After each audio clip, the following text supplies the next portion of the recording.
Inteligjenca artificiale do t'i bëj kafshët të komunikojnë si njerëzit, thot kompania kineze. Kompania teknologjike kineze Baidu, e njohur si motori më i madh i kërkimit në Kinë, ka njoftuar se është duke zhvilluar një sistem që mund të përkthejë tingujt e kafshëve në gjuhën njerëzore duke përdorur inteligjencën artificiale.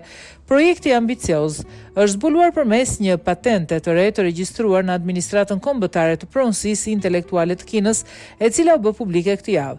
Sipas dokumentit të patentës, sistemi i propozuar do të mbledhë dhëna të ndryshme nga kafshët, përfshirë vokalizimet, sjelljet dhe sinjalet fiziologjike për t'i analizuar me një algoritëm të avancuar AI. Qëllimi i teknologjisë është të identifikojë gjendjen emocionale të kafshës dhe më pas ta përkthejë atë në fjalë të kuptueshme për njeriu, duke hapur rrugën për një komunikim më të saktë nëpërmjet njerëzve dhe kafshëve, veçanërisht atyre shtëpiake. Një zëdhënës i Baidu konfirmoi se përkthyesi është ende në fazën e kërkimit, por theksoi se ka patur interes të madh për këtë iniciativë, si nga publiku ashtu edhe nga studiuesit. Megjithatë, reagimet në mediat sociale kineze janë përzier, disa përdorues kanë shprehur entuziazëm për mundësinë e rritjes së mirëkuptimit me kafshët, ndërsa të tjerë janë më të rezervuar.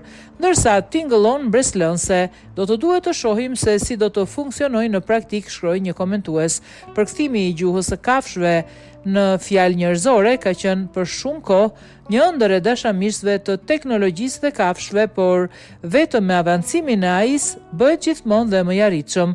Projekti i Baidu duhet të shënojë një hap të rëndësishëm drejt asaj që dikur dukej si fantashkencë.